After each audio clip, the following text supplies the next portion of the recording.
Hi, my name is Yu and my English name is Lisa. I was one of the students in our MIT Foundation program of Art and Design, and I've been studying arts more than 5 years. And for me, design is another way of communication that it can actually help people to better understand each other. It can even transfer a long sentences or even an article into an easy visual image. And this kind of images, no matter about your languages or your cultures,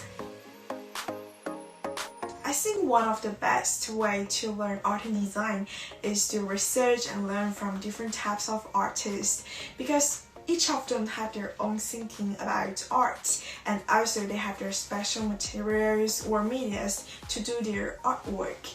And I think that can really inspire us a lot and help us and provide different ideas about design.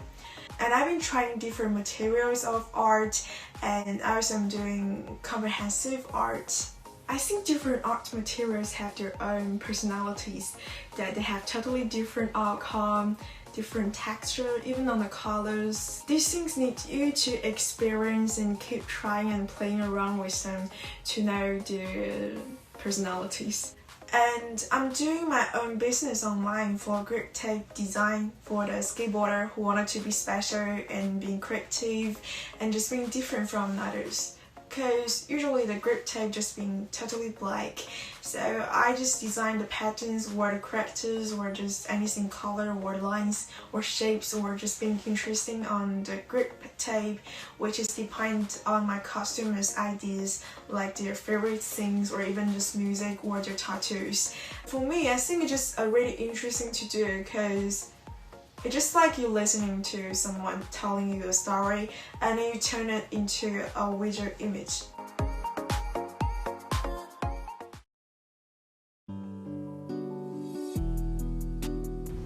Hey guys, welcome to my vlog 8.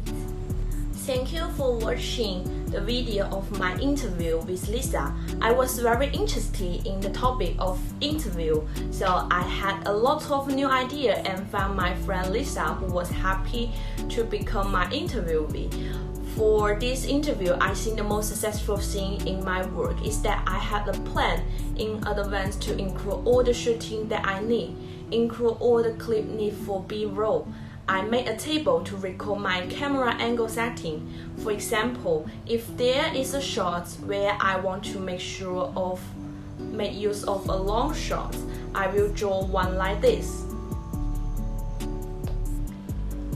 And the table I will copy and send to my interview with Lisa. I then could easily set up the camera when I was shooting, saving more time and increasing my work efficiency. In my roll card, I used a lot of special efforts in my cards because my original idea was to make the interview in a creative way. But I found that too many efforts distracted the audience toward the cool efforts and not the subjects of the interview or even the interviewee. So I removed some of the efforts from the footage in the final cut so that the audience could focus on what Lisa was saying. In directing the documentary, Michael pointed out a few things you need to do before the interview, and in my interview, I follow his instructions. The one thing is speak each loud and listen to your voice. Does it sound direct and natural?